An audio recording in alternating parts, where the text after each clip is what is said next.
Hello, everybody. We are letting folks in from the waiting room, and we'll get started in a moment.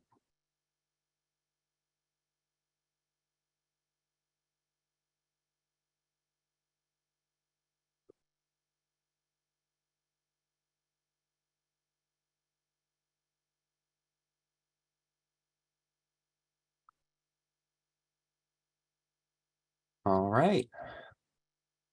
Well, I think we'll probably have some stragglers, but we can get started. We're going to today talk about the clean energy implementation plans that folks submitted, and Glenn's gonna give us an intro here in a second. But we'll go through our agenda for the day after that, and we'll see some of the categorization work that Commerce has done for the CEIP so that we can look at them at an aggregate level. And then we'll have some time at the end to talk about our other upcoming workshops. So Glenn, take it away. Thank you. And good morning, everybody. Happy Friday. My name is Glenn Blackman, and I manage the Energy Policy Office at the Department of Commerce. Our team, and especially Austin, is the one who has been helping the utilities in submitting their clean energy implementation plans, which are a key part of the state's 100% clean electricity law, CETA, or the Clean Energy Transformation Act.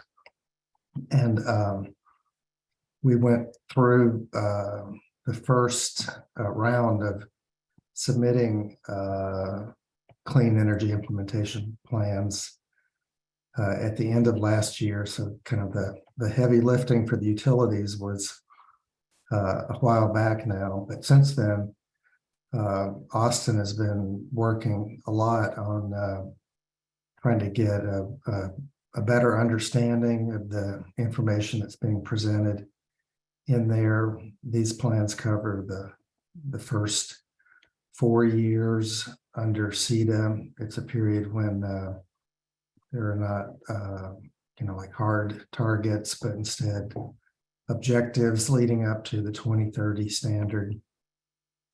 And, that kind of first time through with anything can be a little soft in the middle and crispy on the outside. Yes, I'm still thinking about breakfast. But anyway, so we've benefited a lot from the input the different utilities and stakeholders have provided in helping us to categorize and understand the different actions that the utilities are planning and their targets. And what we want to do today is share back with this group some of the results that have come out of that, processing of the information in the plans. And it is really, I would say, an effort for us to share the work, let you see what we've done and what the various different utilities have done in implementing CETA. We're at the Department of Commerce are not the ones that assess compliance with the requirements of CETA as far as these plans. For the consumer-owned utilities, that's state auditor. And then investor-owned utilities, that happens over at the Utilities and Transportation Commission. But anyway, just that we're not trying to assess whether the CEIPs comply or don't comply with the statute, but rather just try to build a better understanding among this group of people about what we're seeing in the CEIPs. So thank you all for coming, and I look forward to a very informative workshop, and we'll turn it back over to Austin for the agenda. Thanks, Glenn. We will look at the agenda today. So you should be seeing it now.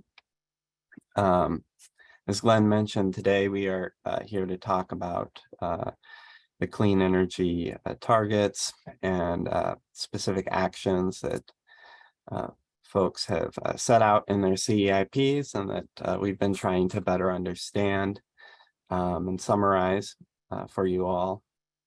And I think we had three really key goals, as Glenn mentioned, to understand what's in the CEIPs, share how utilities approach them, and take away some lessons learned from this first reporting period.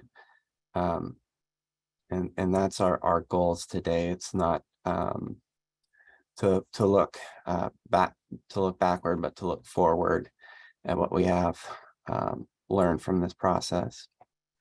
So we will start with our introductions that we're doing now, and then we will move through a number of topics for the first half of the agenda.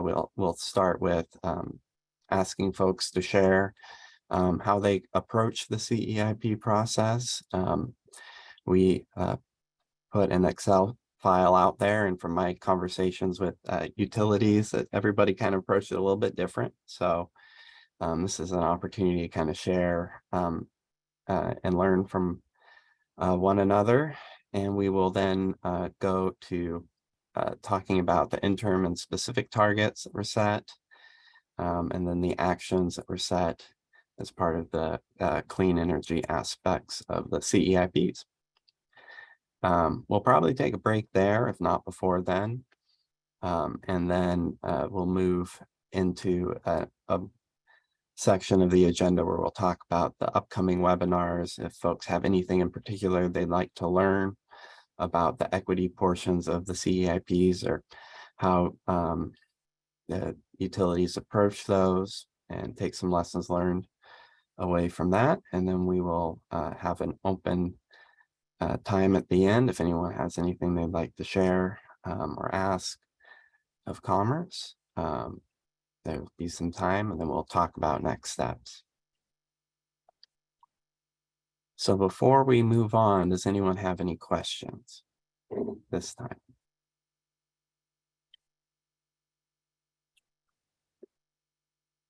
All right. Well, let's get started then. And for today, I've asked, and for each of these webinars, I'll be asking a few utilities to just kick us off and on each of these topics, and give us a rundown of how they approach the CEIP in the different sections and what they included in their CEIPs. And then there'll be an opportunity for other folks to jump in and share as well. And that is the hope. It's just for an open space for conversation around these, and the folks that we've selected to lead off are kind of there to set the stage and start the conversation for us. And for today, we have Clay Elum, PUD, Clark PUD, Snohomish PUD, and then the city of Richland to help us start, and then we'll move it over to other folks. So now I'm going to try and figure out how to stop sharing my screen, because it does not seem to be available to me. I think that this would be an easy task. But the meeting control seems to be hidden somewhere. So let's see. Sorry. But why don't we get started with folks sharing while I try and figure out where the heck my taskbar went. And we'll start with Snohomish PUD and talking about their CEIP process. So Garrison, take it away.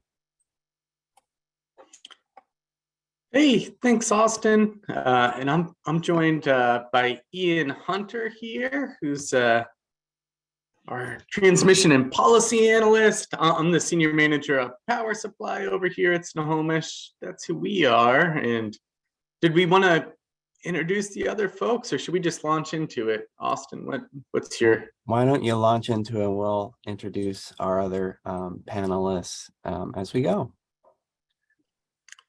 Perfect. You know, there's probably two different parts to the process that we were hoping to share today. One of those is, we wanted to take a really customer-centric approach to our IRP and our CEIP, and we think those are linked. Well, we know those are linked, and we wanted to share how we link those things. I'm going to ask Ian to share a little bit of that. There's also, of the analytical framework that we were thinking about in the CEIP. And one of the things that I thought might be a little bit unique that we could share is what the CEIP gave us an opportunity to think about analytically and how we did that. And it'll also give me an opportunity to brag a little bit about Ted Light, who I'm seeing is on this call here, and maybe embarrass him a little bit, which could be great. And I think what I'd really like to share there is that at Snohomish, we have a bigger picture goal of moving towards more integrated planning at Snohomish. And for us, that means, we're thinking about our resource portfolio, of course, right? In an IRP, kind of resource planning context, but we're also thinking more and more about our distribution system and how the investments that we make for our resource portfolio can help our distribution system. So if you think about the demand side, right, how can conservation investments or demand response investments help alleviate some of the strain on our distribution lines or our distribution investments that we might make in the future? So we were going down that road already. And the way that we thought we might get there is to disaggregate some of our system level conservation and demand response, forecasts, and use a new analytical framework to bring those down to the circuit or the feeder level within our distribution system, so we could also see how they help there. One of the things that was interesting and maybe like a happy coincidence or a serendipity is we started digging into the CEIP and how that was showing up. We also noticed a lot of geographic references there as it relates to census tracts and highly impacted communities. And when we thought about what vulnerable populations might look like in the future, we thought a lot about system reliability and capacity strain circuits there. And through Ted's brilliant work, we were able to disaggregate by census tract, where we thought our conservation and demand response investments would land based on our building stock, our community participation, those sorts of things, and really get into a level of depth about our planned investments that we've never done before. So for us, that was a positive experience, and it also helped our utility move towards something more like integrated planning, which is a long-term goal of ours. So that's the nerdy stuff. I thought it would be really good on a Friday morning to start with the nerdiest possible stuff. And I know Ian's got some great perspectives on what we were thinking about in making our process be as customer-centric as possible too, which is another big priority of ours.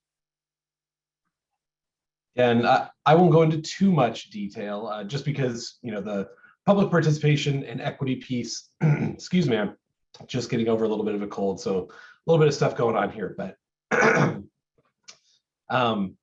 that's in a subsequent meeting, so I'll be brief. But we really wanted, we had an internal team that we built to help stand up the CEIP process, and one of the initial things that we really wanted to make sure we did was try and meet customers where they are. So, rather than having customers come to us and tell us what they think, we wanted to try and meet them where they're at in the community. That was really important to us. Of course, we were doing this in the middle of a pandemic, which makes outreach a little bit more difficult. So we tried to do the best that we could with virtual options.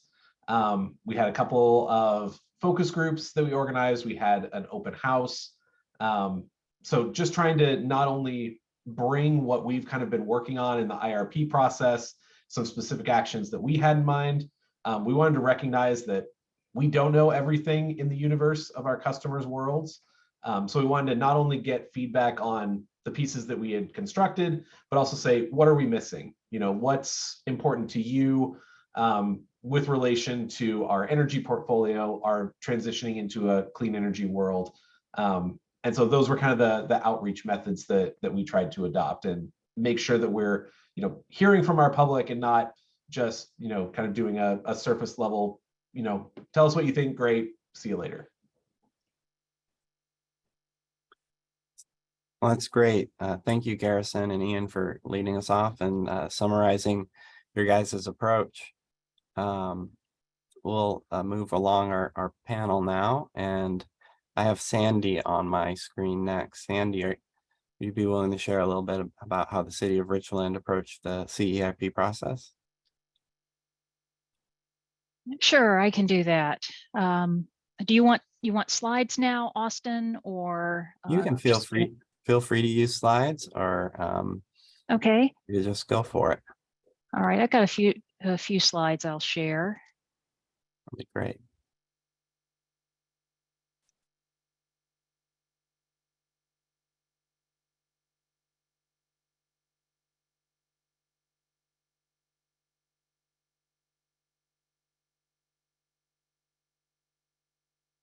Okay, I thought a little bit of context about who we are might be helpful, because although we are considered a large utility, we are the smallest of the large utilities. We just qualified as an Energy Independence Act qualifying utility in December of 2020.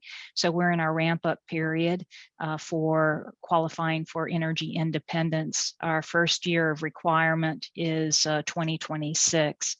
We are one of 16 municipal electric utilities in the state, and the third largest after Seattle City Light and Tacoma Power.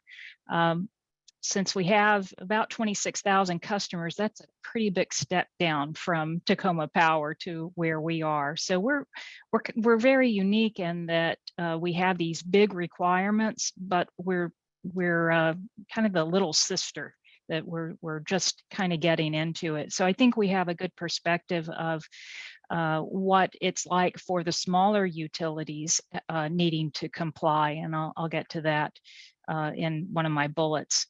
Our annual load's about 110 average megawatts, and we have about 0.5% annual load growth. The Tri-Cities is growing very quickly, and since we're one of the 3 Tri-Cities, we're experiencing that growth, and that's both on the residential, commercial, and industrial side. Wholesale power, our wholesale power mix, we get most of our power from Bonneville Power Administration. We have a small power purchase agreement for a renewable resource. It's a half of an average megawatt from Horn Rapids Solar Storage and Training Facility. And then we do about an 8 average megawatt market purchase for this year. We've averaged on, ranged from about 4 average megawatts, and then this is our largest at 8. Our plan going forward is to right now is to put all of that back on Bonneville and become a full requirements customer again in the future. Staffing, I think, is also an area that we're pretty unique at, even for the size of utility that we are.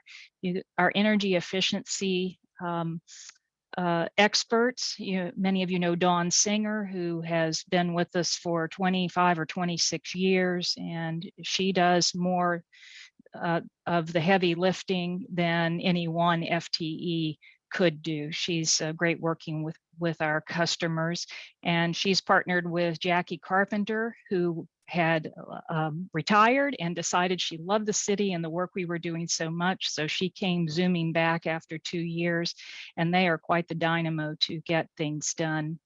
We also have half of a FTE for consulting that supports us in energy efficiency. As far as compliance, I do that with the help of two consultants, Ted Light, whom Snohomish mentioned, and Hassan Shaban. Ted is with Lighthouse Energy Consulting, and Hassan is with Empower Data Works. And we were able to see a lot of success because of them and because of their involvement in the process. So that's kind of where we come from. I can jump to lessons learned. Let's see.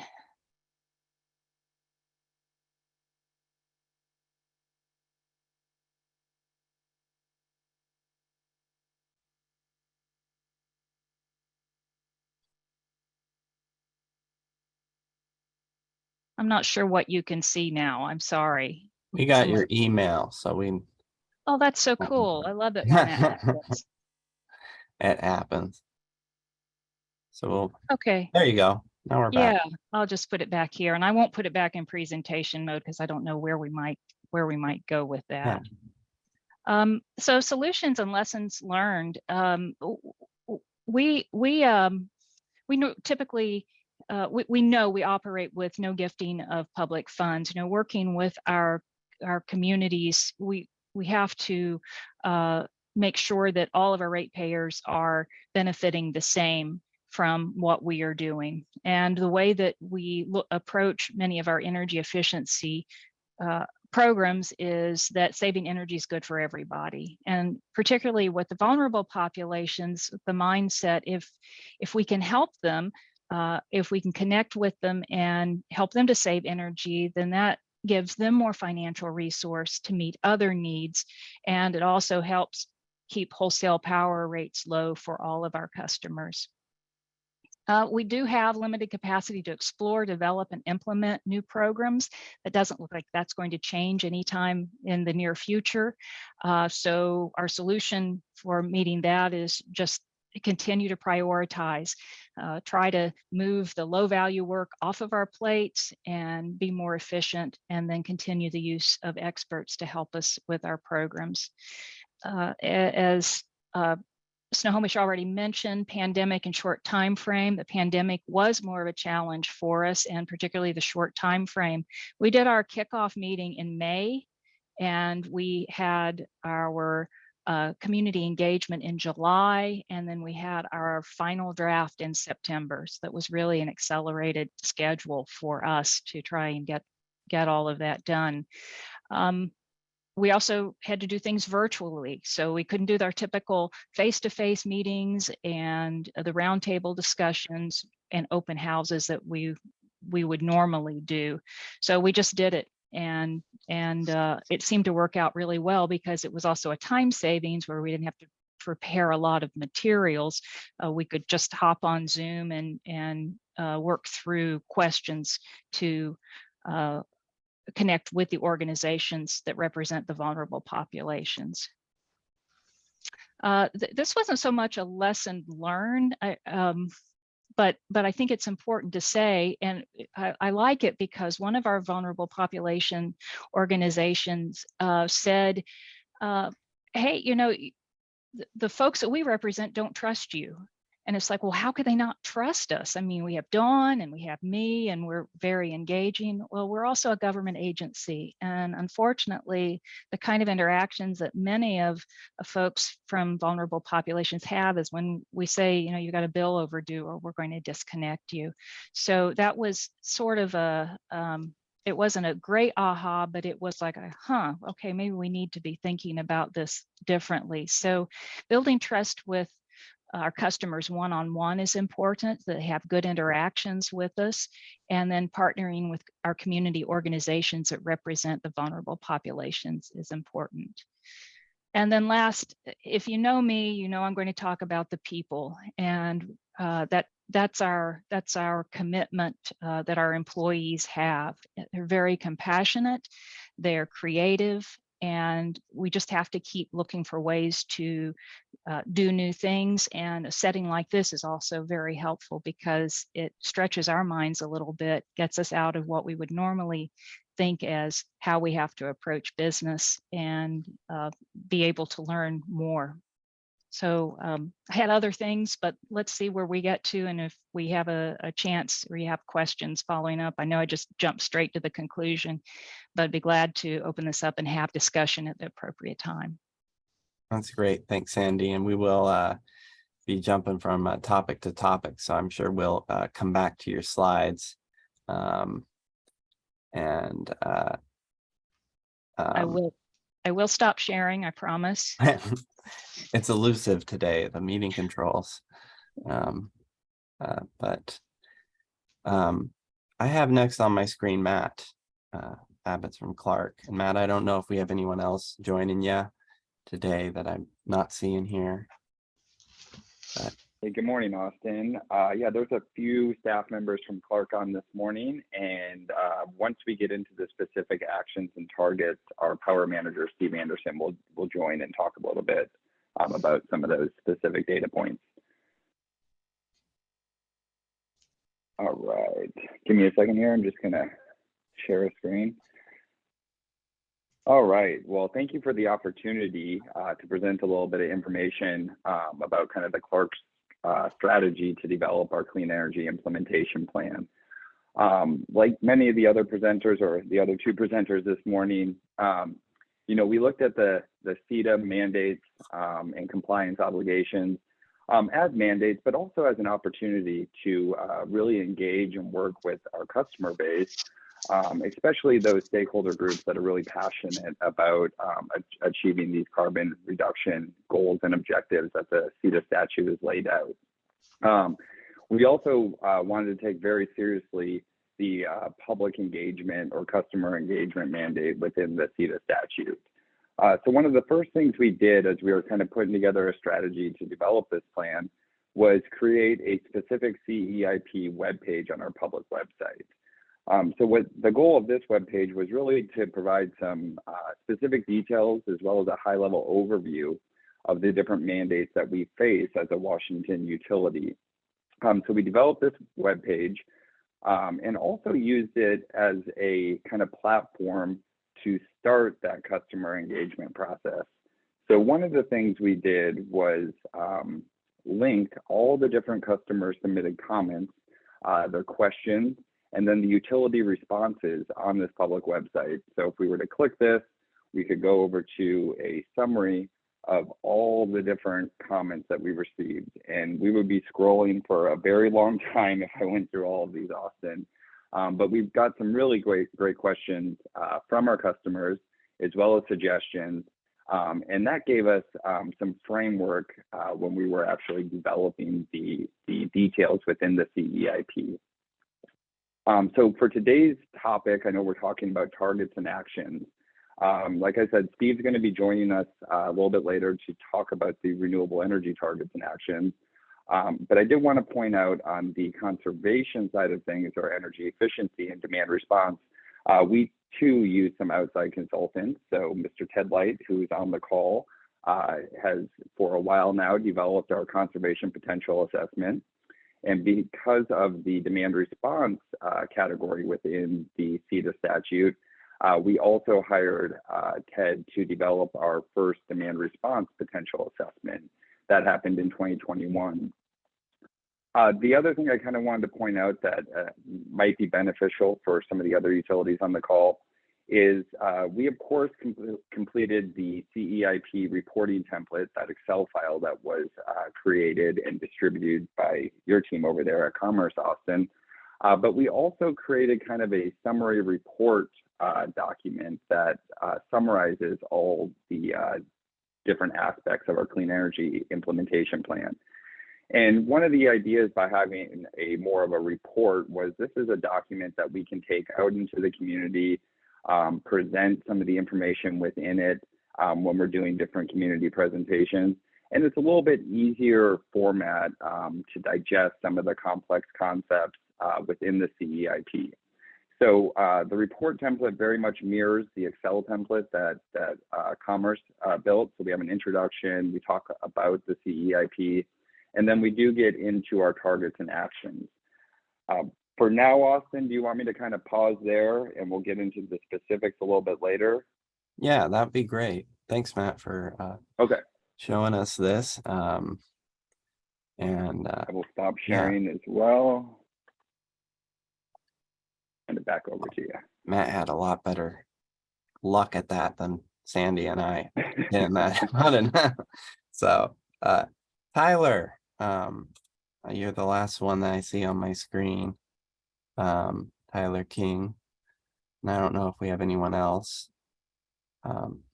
Hilly, if we have Tyler. This is Matthias here with Clown County Oh. PUD. Tyler is on the call as well, but I guess I Okay. was tagged to talk a little bit here, and I hope Lighthouse Energy is paying Commerce for this. And joking aside, actually, because we hired Lighthouse Energy to help us out with our CPA and our clean energy implementation plan, but we're really happy with the work results that we got out of that. So with regards to the really clean energy targets, the work with, that Lighthouse helped us with was to overlay our load forecast with our power purchases that we have. We're load following utility of BPA. So over the compliance period, there's really no interim actions that we have to do with regards to the clean energy targets, but it sort of allows us to plan and look into the future and see that that we'll be able to meet these requirements with RECs, for the foreseeable future. And it's not till much further out that we may have to invest in clean energy resources, but it allows us to sort of take a look at that and start planning for the future. We are one of the smaller of the Energy Independence Act utilities. And I think in some ways we sort of, with regards to the clean energy implementation plan, benefit from the fact that we've done a CPA for a number of years now. And I think that's probably, what utilities find is a more complicated part of this work is and is to come up with the energy efficiency targets that are in compliance with the Power Act's methodology.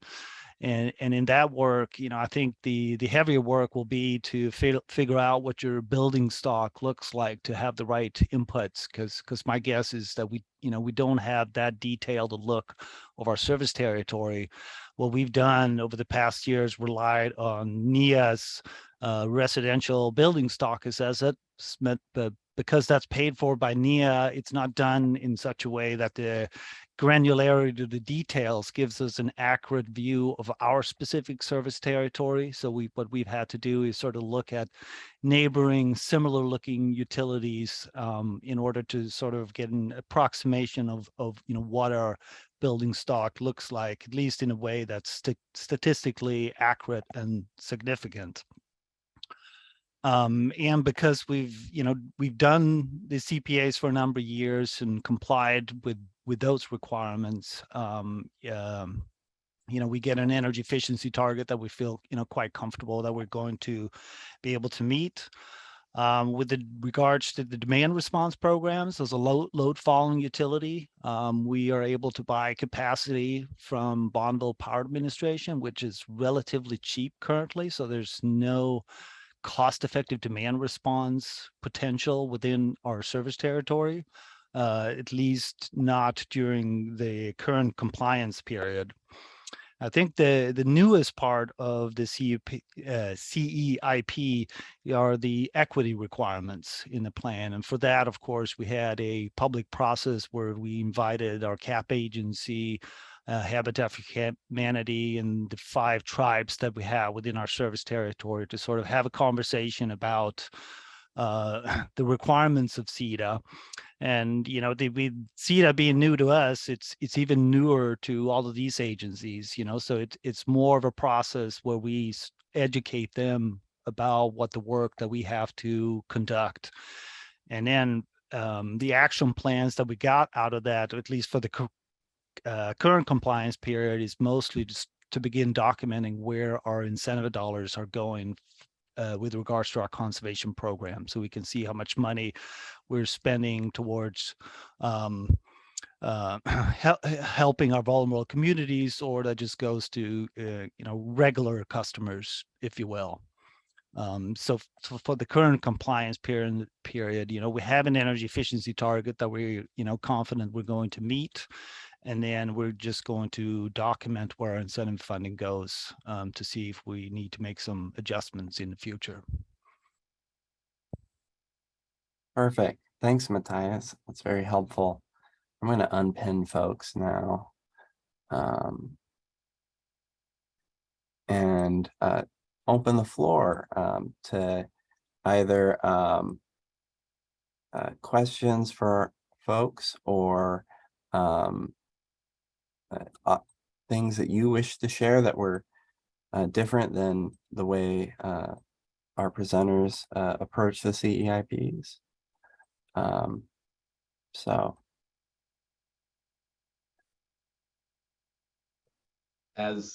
As others organize their thoughts, I might make one point that kind of struck me as other presenters were speaking. Snohomish, I think, had, excuse me, a little bit of an advantage in that, Garrison mentioned we really tried to bring our CEIP and our IRP process together. And I think Snohomish had a little bit of an advantage because we're reverse cycled from most other utilities. We were actually in process of doing our comprehensive 4-year IRP when we were developing our CEIP. So there was a lot of overlap there. We were able to draw on our, conservation targets that were being developed, our potential assessments that were being done, and a lot of our public engagement that we did for our IRP as well. We had a 4-month,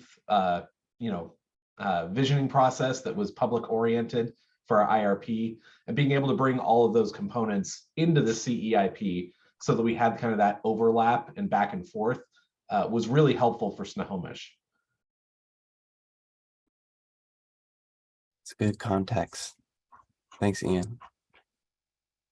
Any questions or thoughts or different approaches that we'd benefit from learning about?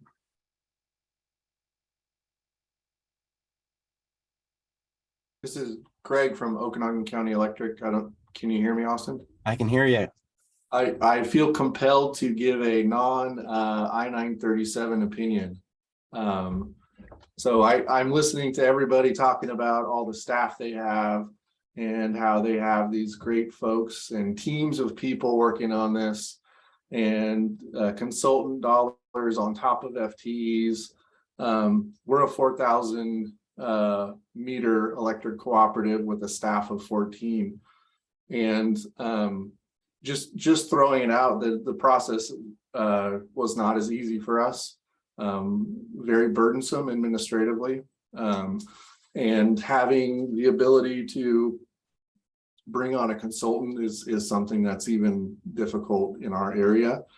So I just wanted to throw out that I think that the CEIP, while I personally obviously worked with you and Glenn on trying to figure out a good small utility approach, I would really, really hope we continue to try to find ways to not make it administratively burdensome for small utilities like OCEC, like other small utilities that probably can't spare the time to get somebody on here.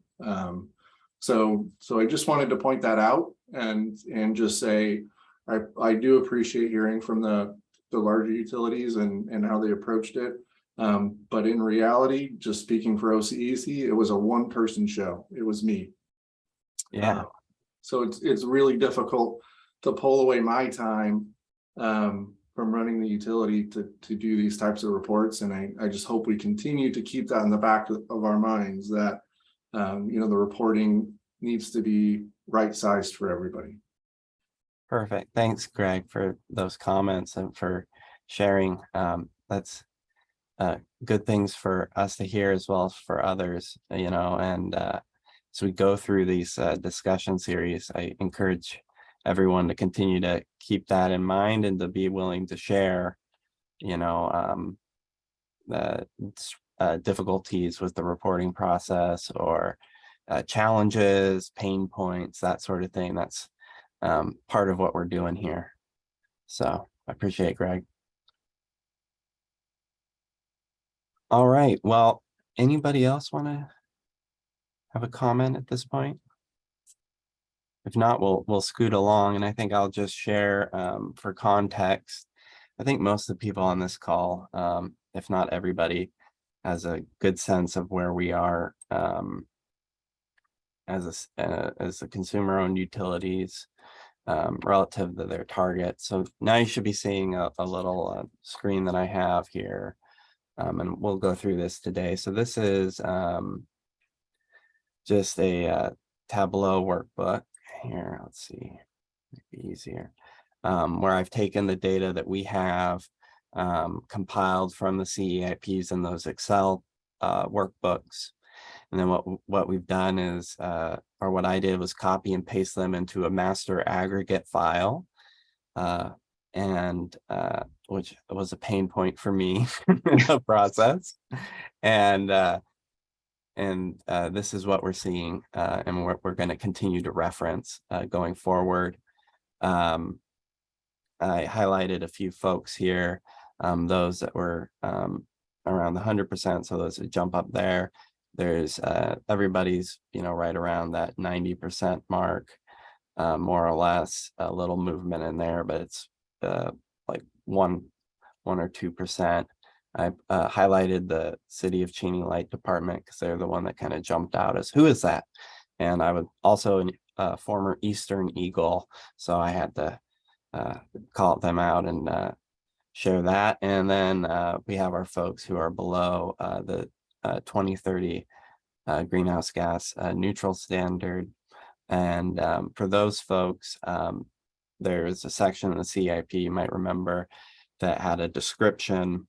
And when we get this ironed out and smooth, this is just a draft that I mocked up this morning.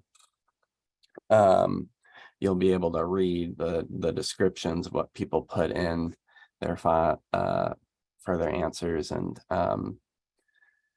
that'll also be the case when we go through these other specific actions. You'll be able to get more detail from the interactive dashboards. But that's kind of the big picture. I'm wondering if there's if our folks who were set up to present today want to share anything more about those targets over the next 4 years. We touched a fair amount on that in the last section. But if folks have anything they want to share now, or if other folks want to share about setting those targets, this would be a good opportunity. Yeah, I kind of jumped right to the end of without a lot of context of what the city of Richland was doing. We are in compliance for the 4-year interim period and will remain in compliance for the second 4-year compliance period.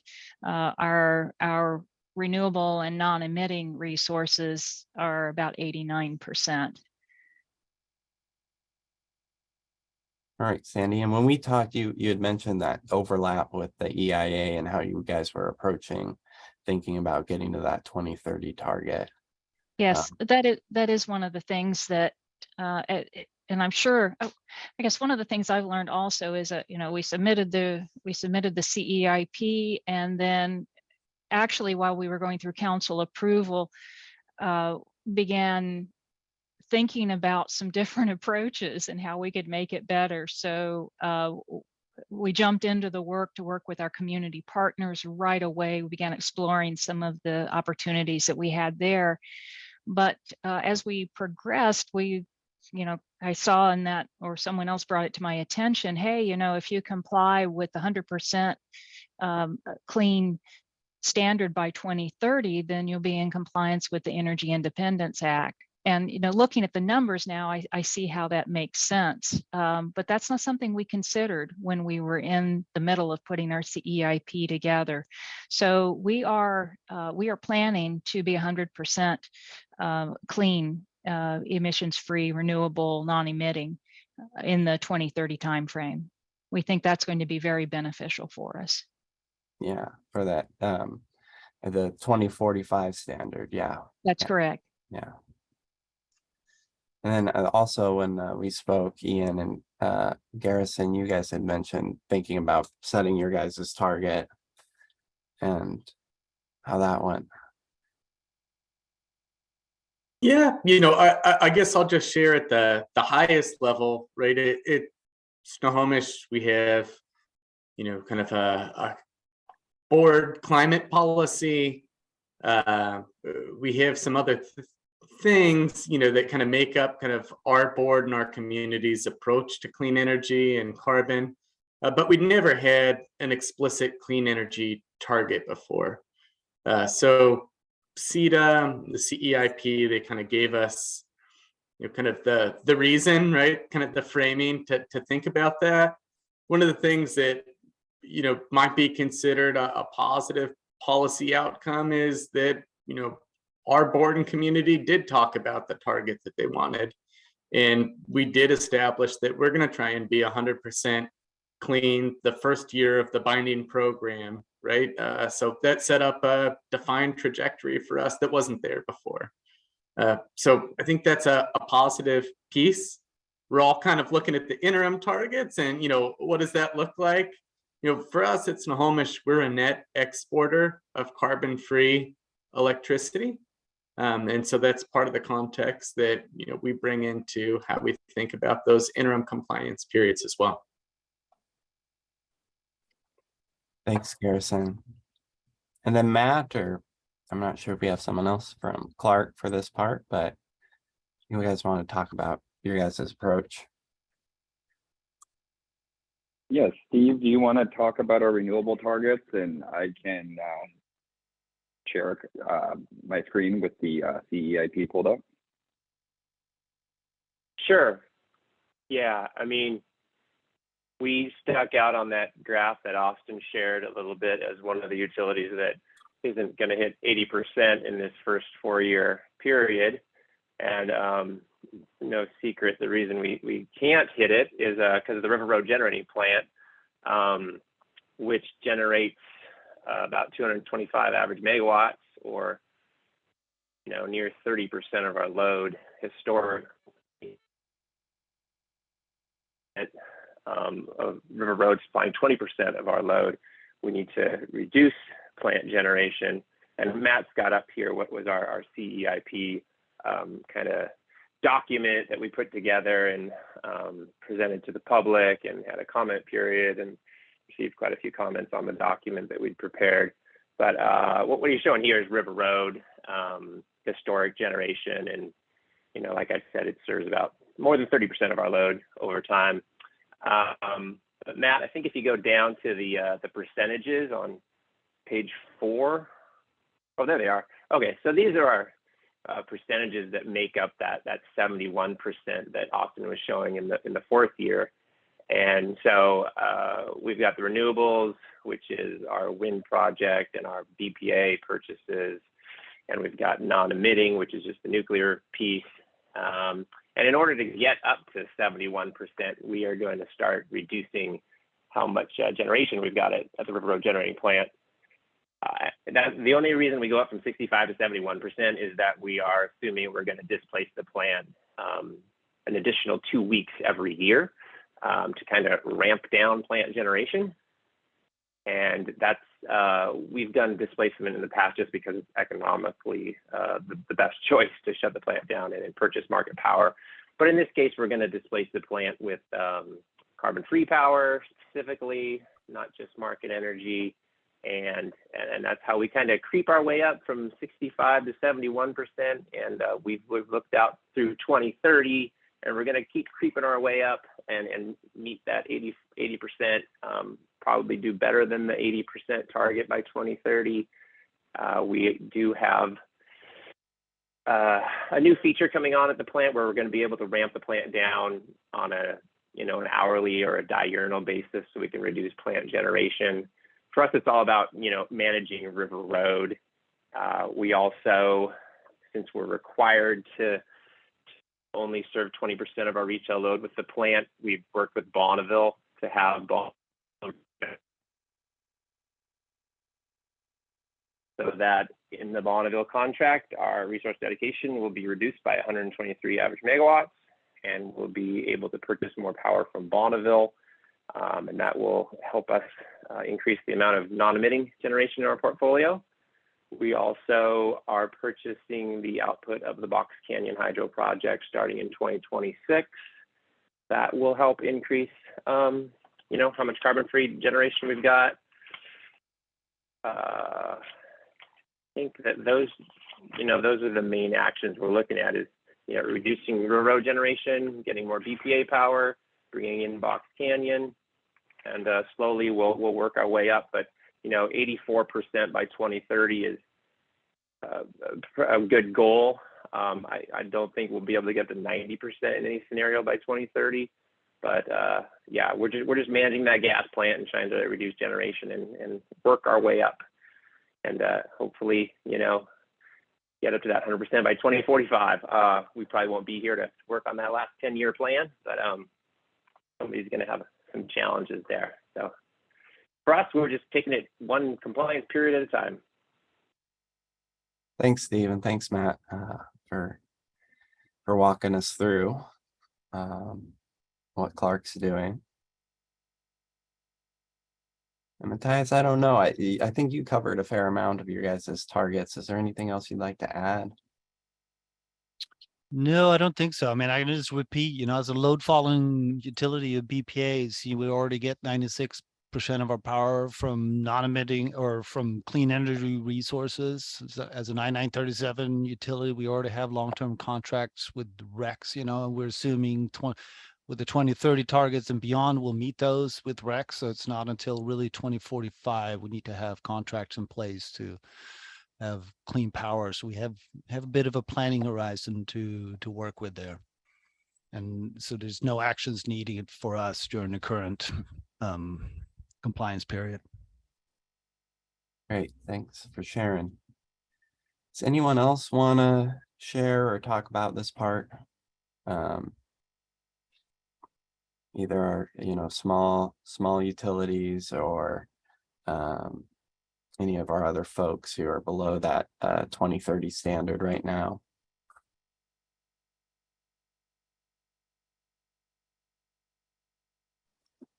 This is Christina at Big Ben. And Hey, I'll Christina. just throw in that we are load following, but we've also been having to purchase some tier 2 and being very small with almost no staff like Greg mentioned. We have gone from doing our market purchases to just going back on Bonneville. So it's really limited our options with the way market purchases are viewed. So we're looking at that. What can we get that still complies with the contract going forward? And that's pretty hard when you're just one person and you don't have other people to work on all of these issues with you. So Yeah, more of a small view perspective.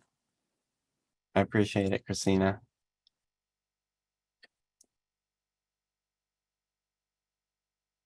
All right, well, I'm gonna share kind of our next open for our next section, staying on clean energy here. So you guys should be able to see this now. So as you guys might recall in the Excel file, we asked folks to, at the bottom of the page where they were reporting their targets, to indicate specific actions that the utility was going to take over the interim to as they were set out these targets. And I think what we'll see, and I think the greatest benefit of having us all get together and talk about all of these, is the diversity of different actions folks are taking. What I have done is I read through them a couple times, and there was no real way to present this at an aggregate level. So what I did is created some categories for the different actions, and then you should be able to, when we post this, you'll be able to see the specific action, the utilities that are taking these actions. And we'll create a dashboard where you can read what people posted as well, so you don't have to rely solely on how I categorize things. And this, the Excel file that is being uploaded into the software is available online and available for you guys to take a look and see if I miscategorized anything. It would not be the first time in aggregating all this data that I've made a mistake, so please take a look. I think that the high level, though, energy efficiency, maintaining the BPA contract, and evaluating additional clean energy resources towards that 2030 standard were our top things that utilities reported for their specific actions here. Obviously, negotiating that 2028 BPA contract was another one that came up.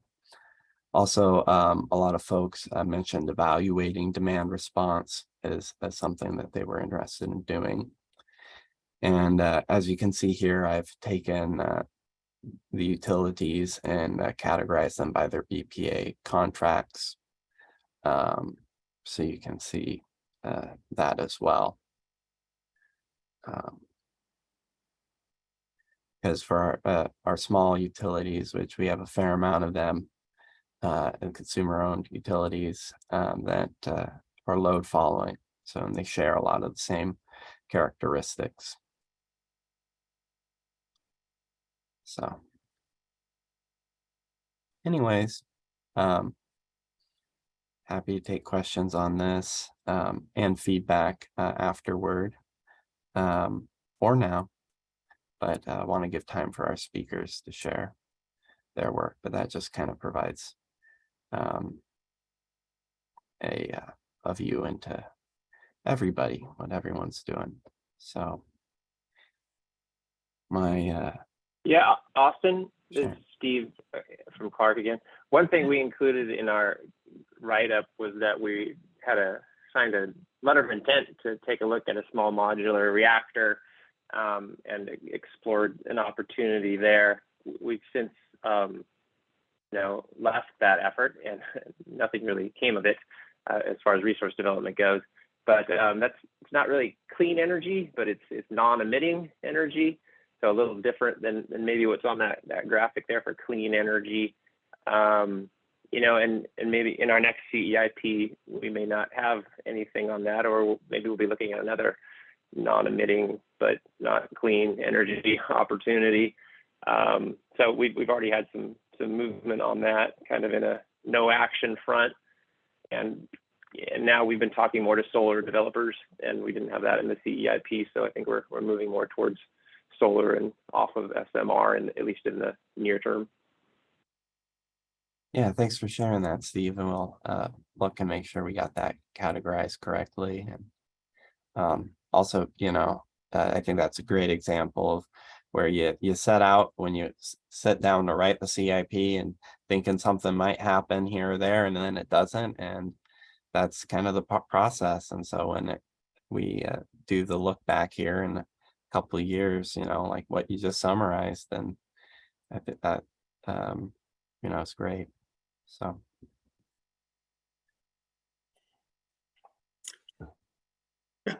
I might just share that, we're doing some new things, and, those new things were actions. They're in our CEIP. We take it, we want to make sure that we're reflecting what that looks like. So we're going to be going to our commission next Tuesday and talking about next steps on the storage that we identified there. And, we've never done demand response at a large scale before. And one of the things that we wanted to make sure that we're doing so that we can be successful and kind of keeping these targets and these actions in mind is putting together a blueprint that goes from kind of beyond the planning framework, which might look and feel like a DRPA or a demand response potential assessment, to something more like a blueprint for execution.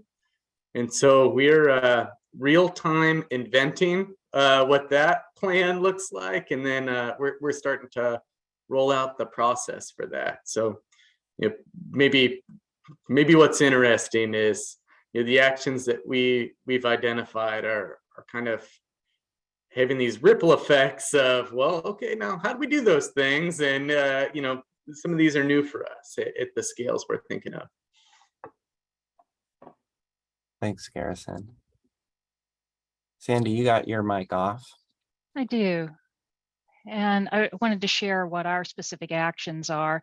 The ones in bold are actually the ones that were in the CEIP, and the others that are not are some summarizations. So I mentioned, we kind of jumped in and started doing some things before we actually submitted the CEIP. Our specific actions show us we need to stay the course, keep doing what we are doing. But at the same time, we can't not move ahead. I mean, the world is changing, and each of us has to adapt ourselves and our businesses. So considering new energy efficiency measures.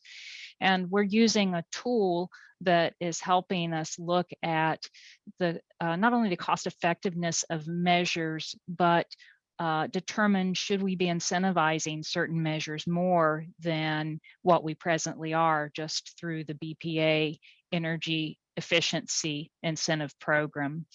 One of the things we implemented is heat pump water heater program. And those of you may be familiar with GenPAC having these do-it-yourself options for certain measures. And this one is one that we used. And we've had a very positive response from our customers, which surprised me. But again, we've got a pretty tech-savvy population that we are serving here with Pacific Northwest National Laboratory and Washington State University Tri-Cities campus being here. So we had a very positive response. We're trying to figure out ways that we can keep that going since GenPAC is having to raise its cost. Investigating smart thermostats. They're marginally cost effective for us for cooling residential spaces, and slightly less cost effective using them in winter. But we're going to look at this a little bit more closely and see if this will work for us. My editorial is this makes me a little nervous because of the success and also major challenges that we've heard from some other utilities in implementing the smart thermostats. So we'll be moving ahead looking at this and carefully considering it.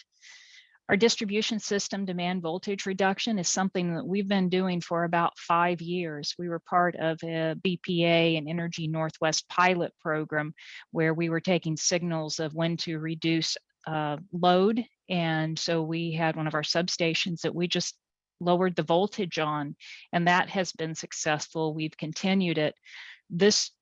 We plan to continue it in the future, although this isn't something we could count towards the CEIP as like new demand response or go towards reducing demand because it already existed.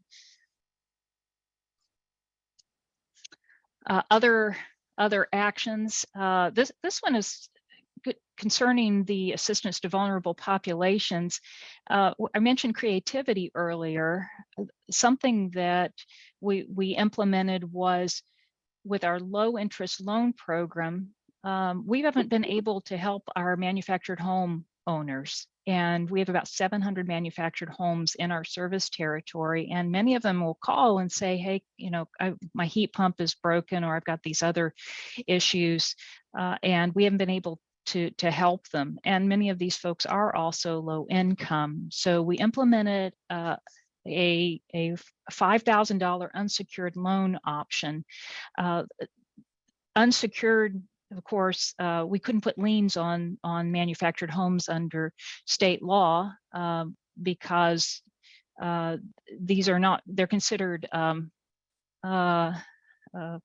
almost like vehicles. It's archaic law, but the banks don't allow us to put liens on them, so we couldn't secure the loans. But this has been positive, both not only for our manufactured home owners, but also for other low income folks that have credit in good standing, and this is helping them to achieve energy efficiency and install measures. Communicating our programs through community partners, the ones that helped us, that represent the vulnerable individuals, they've been coaching us on what those populations respond to and how to simplify the information. One of the ahas that they gave us was think in terms of short term, that many vulnerable populations are thinking in terms of days and weeks, not 10-year paybacks. And so we're customizing our information to try and point out some of those things to help them save energy. We're plan on implementing a utility prepay option. We're in the process of rolling out our AMI program. We will be finished by the end of the year, and that's going to open us up to being able to offer prepay as well as implement time of use rates. And then one nut we'd really like to crack is how do we target landlords and help them with energy efficiency while keeping them, not keeping them, but helping them understand or helping them bridge that additional revenue that they might not make if they don't raise the rent for their properties. So that's pretty much where we got to. Perfect. Thanks, Sandy.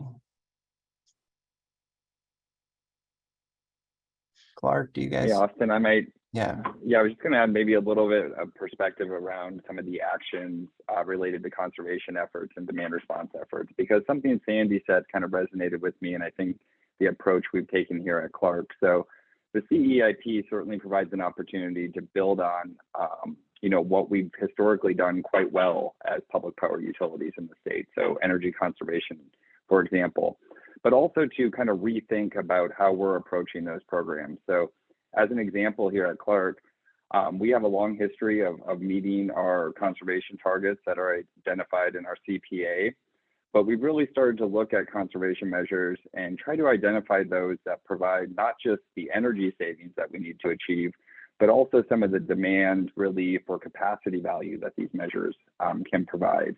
And then to kind of reshuffle and focus our conservation dollars on the measures that provide the most stacked benefits. So Sandy mentioned heat pump water heaters. So that's a measure or program we've been offering for quite a while.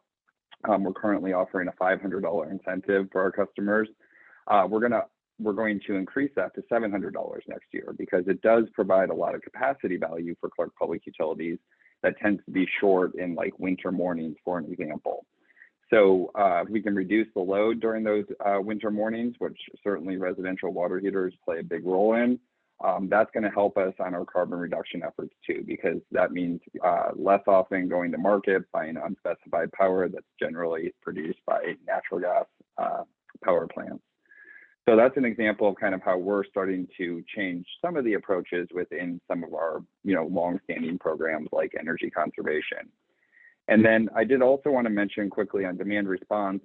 Clark Public Utilities has not historically done a lot of demand response programs. We've participated in some of the regional pilots that Bonneville and some of our peer utilities have offered.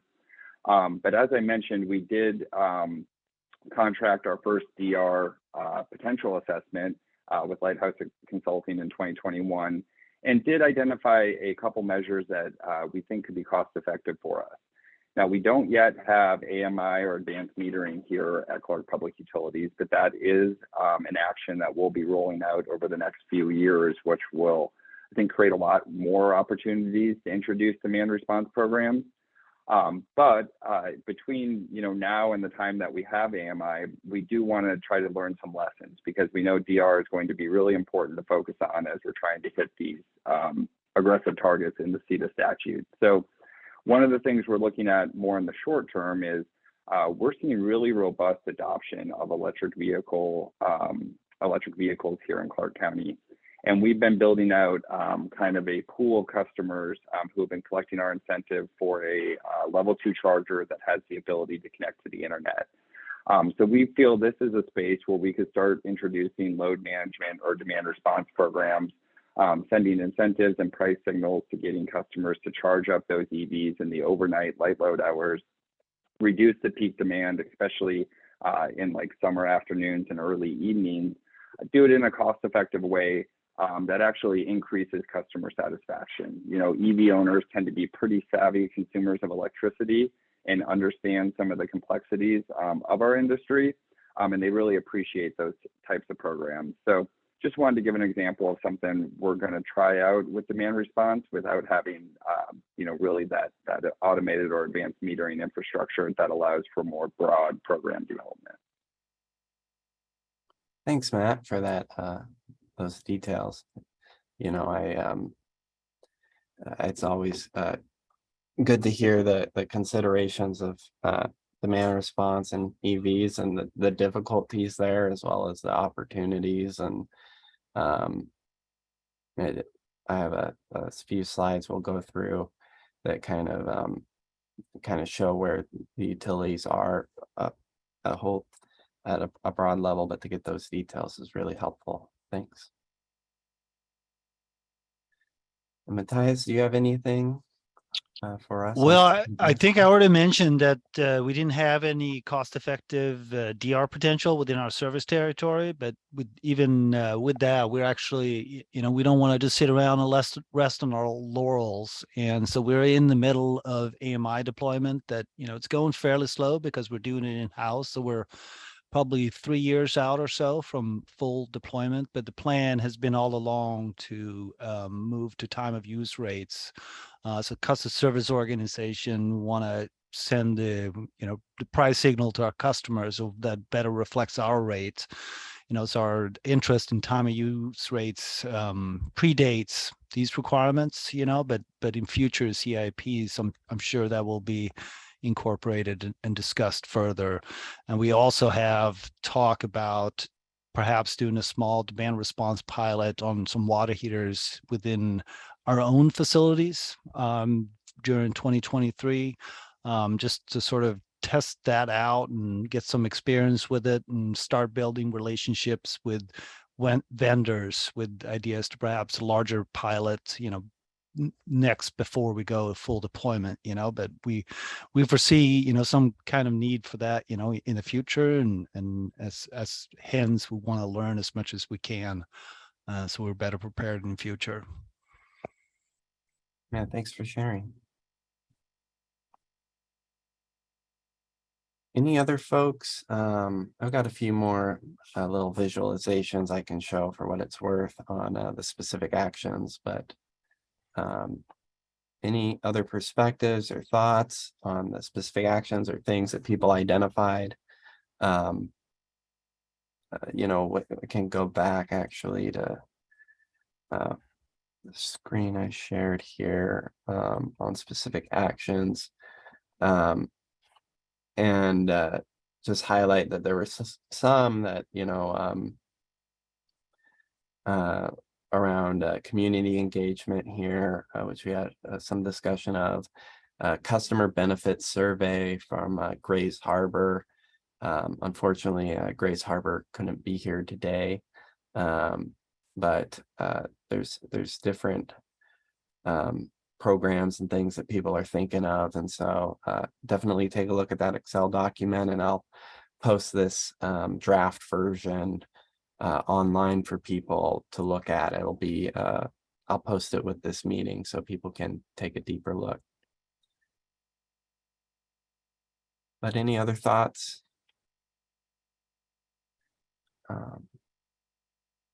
People collect their thoughts. I guess I'll go through a few more of these. So these are the specific targets that folks had to fill out. You had one for demand response, energy efficiency, and renewable energy. And the one that, I thought at aggregate level made sense to look at was the demand response one, because we had 4 utilities identify specific targets there. And what I point out is, I think what you guys pointed out already, which is a lot of people evaluating demand response right now. So while it didn't show up here, it did show up in other places in the plans. So, and people had a variety of different demand response things they were looking at. So definitely encourage people to take a look there. Austin, I've got something of marginal value to contribute. So, yeah, go for it, Garrison. Just in case it's interesting, the reporting template, right, for demand response, it's communicated in peak hour capability of a program. And, Mhm. for some of us, that's not necessarily how we plan explicitly. So, at least for us, right, we're a hydro dominant utility. When we think about, kind of what our capacity needs are, they're multi-hour needs. And so our planning metrics and our, kind of optimization models think about the world in a different way. So, we actually had to reverse engineer to get into the commerce metric, because, we're kind of solving for cost effectiveness of demand response in a different framework. So not sure how interesting that is, but it is tangentially related. Yeah, I appreciate that, Garrison. And wonder if anybody else has any thoughts along those lines about approaching that section. And we had Greg and a few others mention the cost effectiveness, right? That now is just not there for our small utilities. So I want to recognize that too.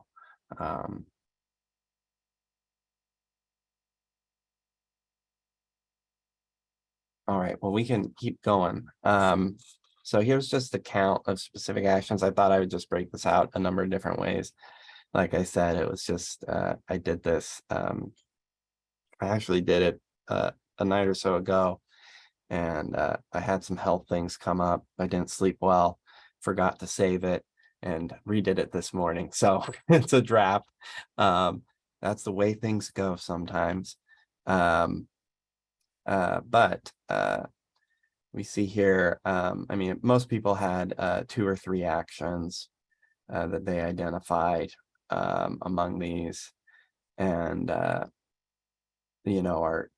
think the BPA contract here helps understand it's a relative, approximation of size, but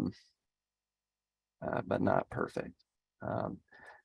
One thing that I did then was say, okay, what about by our categories? And I think it's hard to summarize really quick, but I think it's interesting to look at, the diversity within these different columns.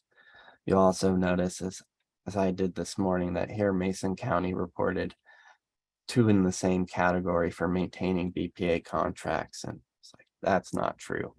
And there was a bad categorization on my part. One of those should be negotiating a post 2028 BPA contract. So I didn't fix that. I left that there as a reminder that these are things that I worked on pulling together, and they are imperfect. And if you think that a category that you wish is represented isn't represented here, or that I did miscategorize something, let me know, because these, there's no science to this. It was really just trying to find a way of clumping these together so that we could understand them.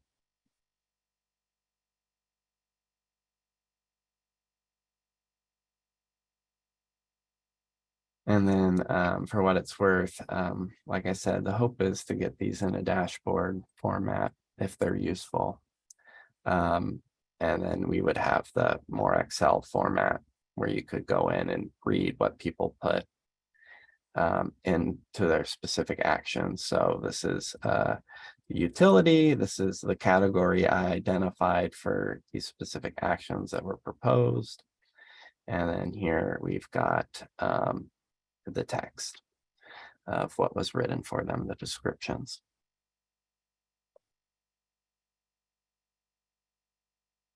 So this is all going to be available for y'all to look at, but I thought I'd just put it there, see if there's any immediate reactions, and then always available for public comment.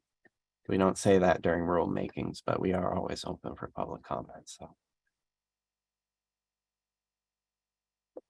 and I should say that again, trying to summarize them like this is helpful on our end because folks ask about what's in the CEIPs, and everyone had a great diversity of responses, and we want to capture and reflect that diversity, but also be able to summarize it for folks. So it really helps to get your guys' input on it, and I'll make those available. And that's part of this discussion series as well. And,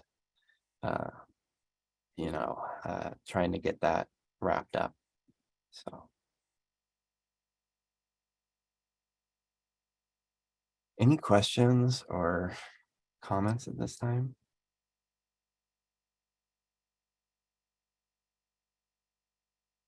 Oh, there's got to be questions or comments.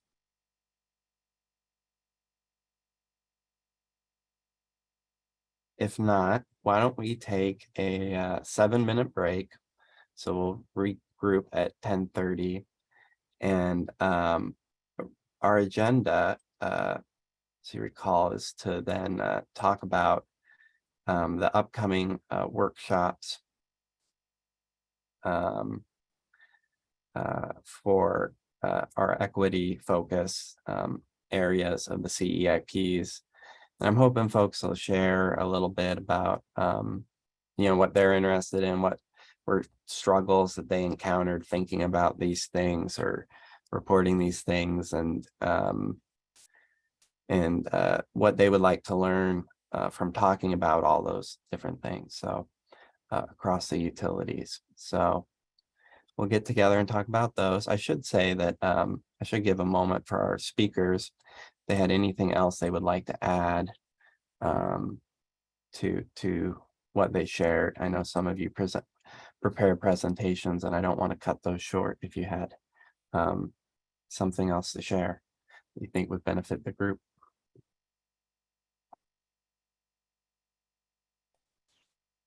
Gosh, I'll just share that I really appreciated hearing from Greg and Christina on what it looks like for smaller utilities. It's pretty easy to get in our own bubble as we think about some of these things, and that was really great for me to hear, to kind of better understand what it looks like. So thanks Greg and Christina, and appreciate that.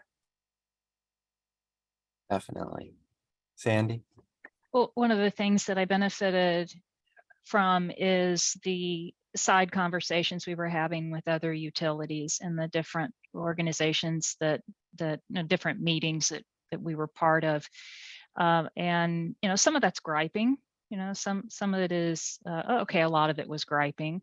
It was challenging to try and say, okay, well, that's what Snohomish is doing, but I'm not Snohomish. And I think the same thing that Garrison is saying. We just have empathy for each other, and really the collaboration in public power was very, very good. We couldn't remove all the pain, but at least maybe we had the shared sense that we were doing this together. And I think through that, with a little bit of I don't know, life experience, I guess I have behind me, is that reminded me, we've done tough stuff before, and legislative requirements. So it was just beneficial to have that camaraderie and the collaboration with other utilities. Yeah, thanks for sharing, Sandy. Harrison?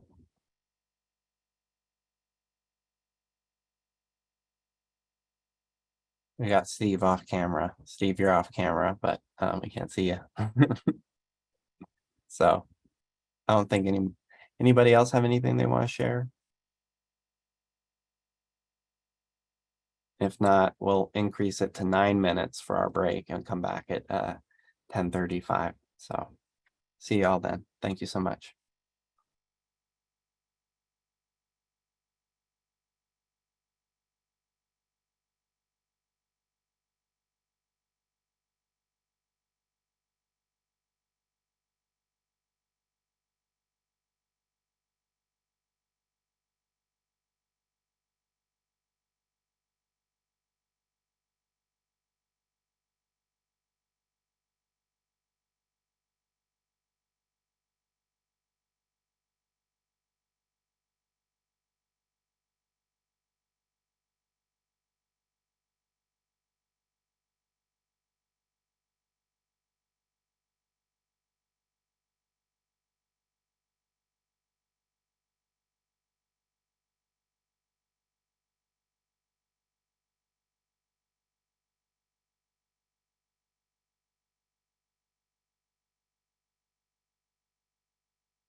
All right, well, we'll get started here and talk about our upcoming workshops. And I think the goal here is to help me better understand how we can best structure those for your guys's benefit. You know, I think the key goals remain of trying to learn about what each other's done and learn from one another and take lessons learned away from this first reporting period to inform future folks and future reporting periods that we'll have. So I thought I would quickly open up the Excel file that we used for the CEIPs and quickly remind ourselves of the different parts here, which I probably should have done to start us off with, but we'll start our second session here. So we just talked through this file on the targets and actions that folks provided. And the remainder here is a lot of the equity work that's required under the Clean Energy Transformation Act. And this is all relatively new work for the utilities. And from working with folks as they submitted these plans and talking to folks who were interested in us holding a series to talk about these. It was the equity components that folks most wanted to hear about, how utilities approach them and learn about the outcomes. So we had folks identify highly impacted communities, go through a process of identifying vulnerable populations in their service territory. Then there's requirements around forecasting the impacts of energy and non-energy costs and benefits to those populations, and identify indicators to track progress on these different aspects that the utilities identify. And then they, not to be confused with the specific actions we just spoke about, but there's other specific actions around equity, and the indicators show up here again. And then there's some detail that's provided. The long-term plans portion really falls from the IRP. But then there's the risk section, which is what measures the utilities taking to reduce risk to highly impacted communities and vulnerable populations.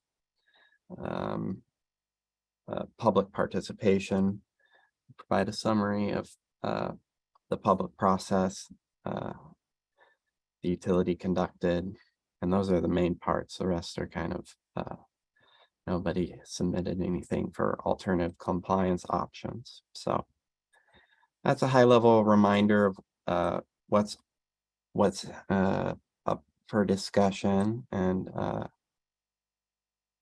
let's just open the floor now for folks to share what they would like to get out of talking about equity and what they would like to learn from one another, or have Commerce kind of present on.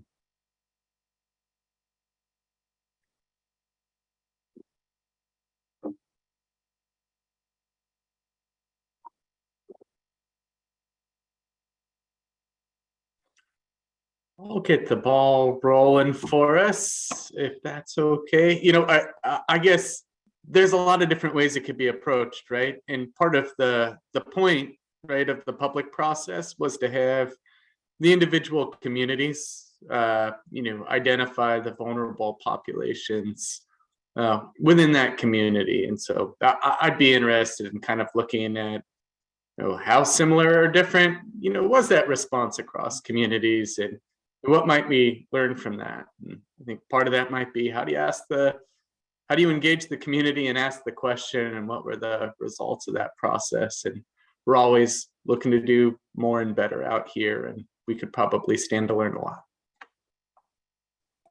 Thanks, Garrison. And just to build on that a little bit, I'd be particularly interested in how other utilities just got started on the process. Did you start by trying to identify communities and then think about indicators for how actions would affect the communities?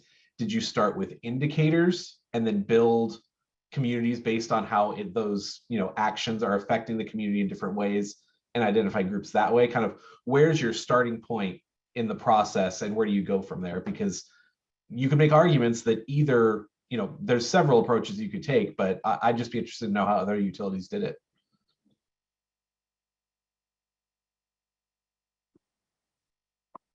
Yeah, those are good questions.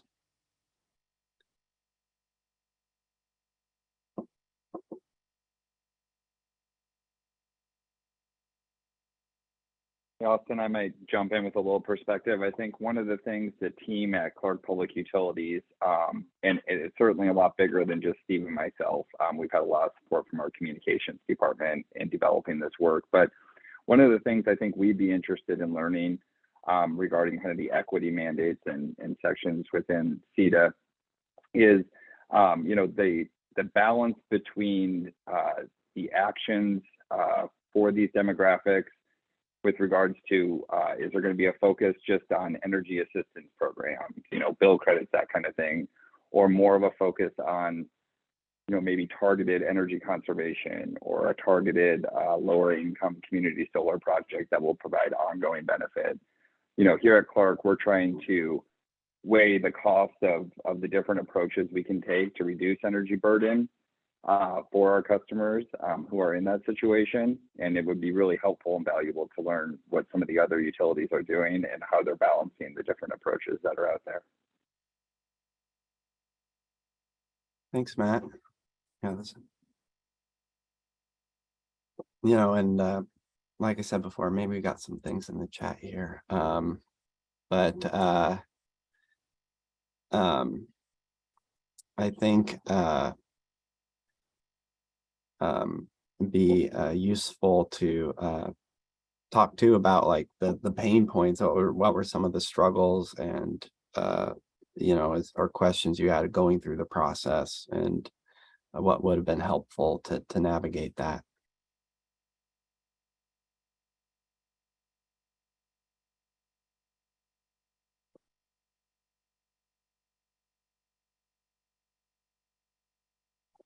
And I'll also just pull up here the agenda, upcoming agendas, which you should see now. Might be helpful to think about these particular topics, but it makes it harder for me to view if somebody has their hand raised or not. So just jump in.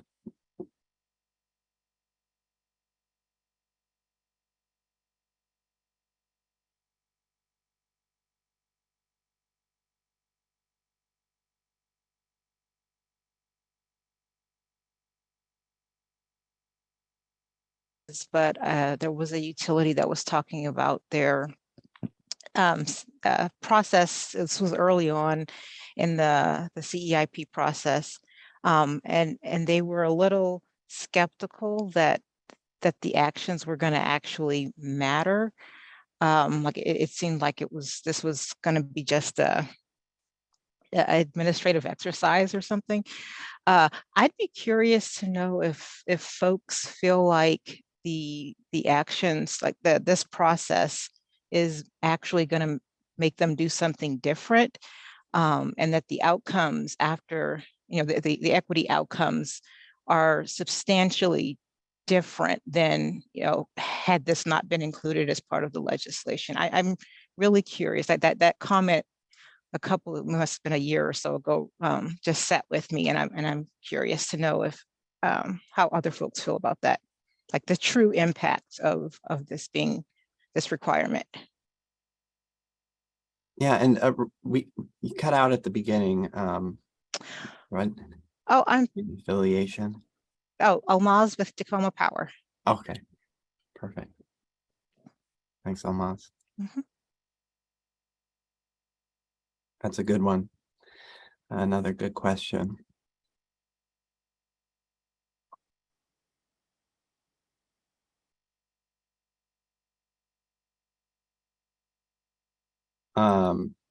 A few things that I just as somebody trying to aggregate the data, and I'll share my aggregation like I did today, and I'll get it posted ahead of time and share that via our CETA bulletin. Coming up, I think from viewing it again as trying to aggregate it, people used like the equity indicators in quite different ways that made it very difficult to figure out, to aggregate. So, the actions they were taking, utilities would have similar actions per se, but different indicators.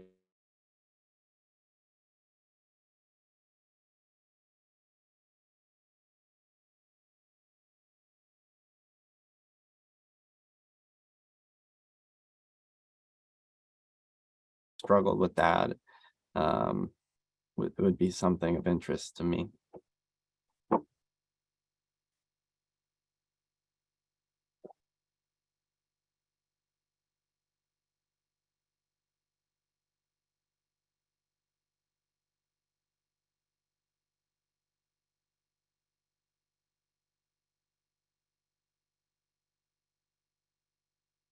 All right. Well,